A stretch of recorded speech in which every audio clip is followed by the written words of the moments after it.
Lacson, ang chairman din po ng Senate Blue Ribbon Committee. Magandang gabi po sa inyo, Senator Ping. Okay. Okay. Sir, diretso na po ako sa issue dito sa Blue Ribbon. Umihirit po si dating DPWH Secretary Manuel Bonoan ng extension daw po sa US dahil daw sa medical condition ng kanyang asawa. Ipapakontempt niyo pa po ba, sir? Ito kasi nung nakaraan sa press con, sinabi niyo pwede siya makontempt.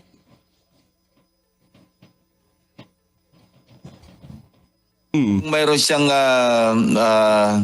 reasonable na dahilan na excuse kung bakit hindi makaka-attend, edi papadala na namin siya ng show cause order. In the meantime, check namin sa DOJ yung kanyang sinasabi na nagpaalam siya at binigyan siya ng extension ng DOJ. After all, ang nag-issue ng ILBO sa kanya yung immigration na under ng DOJ. Okay. So bibigyan namin ng consideration yon kung totoong binigyan siya ng extension ng Department of Justice. Sir, in case lang hingin niya, hindi naman to hinihingi pa, pero papayagan mo siya mag-Zoom, sir? Kailangan nandun siya sa loob ng embahada, grounds ng embahada o kaya konsulada sa California, sa LA, kung nasa LA siya. So pwedeng option pala yung video conferencing. Basta't nandun siya sa loob ng embassy grounds. Okay. At pwedeng administer yung oath sa kanya doon sa loob ng embahada. Ginagawa rin namin yan pagka may commission on appointments, confirmation hearing, na kung nakapost na yung consul o kung sino mga kawani ng Department of Foreign Affairs, pinapayagan namin para hindi na mamasahe papunta Manila. So I think i-clear ko rin kay Senate President at saka of course mga committee members kung papayagan namin. Okay. Sir, sinabi niyo na nakaraan sinadya umano ni dating DPWH Secretary na magbigay ng maling informasyon dito po sa flood control project sa Malacanang. Sir, ano ba sir yung mga hawak niyo lang na ebidensya or may mga testigo ba nga harap po sa Lunes sa investigasyon? Meron. Mga taga DPWH mismo. Nag-confirm po sa inyo, sir. Oo, nagkausap na kami at sa kanila nang galing actually yung information na sa kanilang assessment gano'n na nangyari kaya nagkagulo-gulo yung listahan ng ghost flood control projects, naging bloated. Ibig sabihin sir, hindi ganun karami ba? Tama ba sir? Correct me if I'm wrong sir. Substantially bloated yung 421 na naging 470 plus. Hindi ganun talaga ang bilang. In-explain ko na sa inyo noon na kung mali ang grid coordinates, nagpunta doon yung team ng DepDev, siyempre wala makikita ang proyekto doon kasi mali yung grid coordinates. So marilista yun na ghost project pero nung pinapuntahan nila ulit, malayo. Iba yung grid coordinates na napuntahan ng AFP o ng PNP team na pinadala ng DepDev. Sir, how about si dating Congressman Zaldico, may implication po ba na dadalo siya? Hindi siya makakadalo, wala siya dyan eh. Kaya basta pinadala namin yung subpoena at kung siyempre hindi siya makakadalo, ganun din, papasite sa for contempt at pagkatapos pwede siyang pa-issuehan ng warrant of arrest ng Senado naman kasi meron na siyang existing warrant of arrest galing sa Sandigan Bayan eh. Sir, isa naman sinabanggit nyo sir itong Cabral files. Sir, si Congressman Leviste ba dadalo po ba sa hearing nyo sa Lunes? Natanggap niya na yung invitation, nasa sa kanya na yung kung dadalo siya o kung hindi. Wala pang confirmation. Kasi kinors namin kay Speaker Boji D. At siya pinadala rin namin ng advance copy sa office ni Senator Ligarda para agad makarating sa kanya.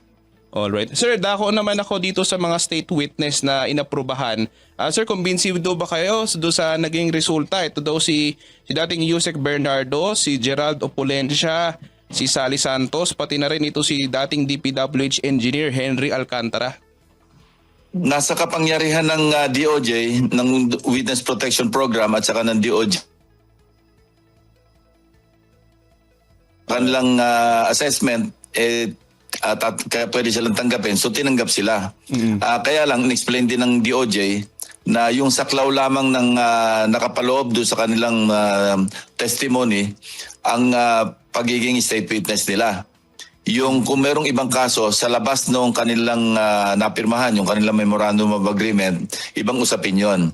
So kami naman sa Blue Ribbon, iba naman ang Blue Ribbon eh. So sinumpinan namin si Undersecretary Bernardo para bigyan linaw yung pagsulpot sa eksena ni General Torre. At saka siyempre si Henry Alcantara, dadalo rin sa aming custody naman si Henry Alcantara. Pero sir, paano yung kustodiya po ni Alcantara? Di ba nasa Senate pa po siya ngayon dahil na-contempt nyo nga po? Pag-uusapan namin ng Department of Justice yun. Okay. Sa amin naman walang problema basta't available lamang siya kung kailangan siya ng Blue Ribbon. Okay. Sir, how about si General Torre? Lumutang yung pangalan niya nung na dito nga kay Yusek Bernardo. Papadaluin din po ba si General Torre? Hindi pa nakatestify si Yusek Bernardo eh. Once na makapag-testify at hindi malinaw kung ano yung naging role, ano yung naging papel ni General Torre, ipapatawag siya ng komite para ipaliwanag bakit in what capacity or under whose authority siya nag-o-offer na mag-take over ng custody ni Yusek Bernardo. Sir, tungkol naman yung BGC boys, hindi naman lahat naging state witness.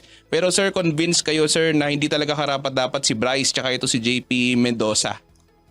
Kasi hindi sila forthright, saka hindi completely being honest sa kanilang testimonya. Sa amin sa Blue Ribbon, ganun din ang ginagawa nila eh. Na halimbawa, tulad noon, humiling siya na escortan siya ng Sergeant at Arms sa kanyang bahay para kunin yung mga dokumento pati yung kanyang computer. Nung nandoon na, biglang ayaw niyang bitiwan yung kanyang computer. So, yun, yung may mga ganon na paano pagkakatawalan yung tao na nangangako pagkatapos hindi tinutupad. So, bibigyan pa rin namin sila ng pagkakataon sa Lunes kung meron silang iahayag na mga bago at meron silang yung katotohanan, na buong katotohanan na sasabihin, maaari pa rin namin silang irekomenda sa Department of Justice na tanggapin. So, ito yung kanilang pagkakataon para ipakita yung kanilang sincerity, yung kanilang honesty, at least sa pag-testify. Okay. Sir, last two questions na lang po. May nagbabalik na, ito do sa restitution naman. Are you satisfied so far, sir, do sa mga nagbabalik po ng pera dito po sa mga involved po dito sa flood control scandal? Kung ako yung tatanungin, sa lawak ng kanilang mga kinita, sa mga kickback, parang kulang. Pero hindi naman natin alam kung ano yung nakapaloob na halaga na kanilang ipinangako sa kanilang restitution. Ang nakita pa lang natin yung mga paunang restitution o yung sinurrender nila. Kung meron pa mga susunod, most welcome siyempre para makabawi-bawin man yung gobyerno doon sa mga nalustay na pera. Sa ngayon, parang wala pa yata 400 million kung ito total. 300 lang yata, sir? Kaya nga, mahigit 300 million sa ngayon. Pero hindi naman natin alam kung ano yung nakapalob sa MOA na kailangan nilang ibalik o i-restitute. So tingnan natin kung ano yung kabuuan. Okay, sir, last question na lang. Hingan ko rin po kayo ng reaction doon sa pronouncement po ni PBBM, ni Pangulong Marcos, na malapit na makompleto ng ICI, yung investigasyon sa flood control. Pero di ba, sir, may IPC bill kayo, sir? Tama yon. Kasi temporary lang naman yung ICI at nawalan nga ng mga commissioners, yung chairman na lang naiwan at saka nandiyan si General Azurin. Pero call na ng Malacanang yun kung iwawind up yung kanilang yung ICI ng kanilang trabaho at kung maipasa yung IPC, i-organize yun dahil maisa sa batas eh. Alright. Sir, maraming salamat po sa inyong oras, Senator Ping. Thank you. Maraming salamat. Happy weekend, sir. God bless po. Happy weekend.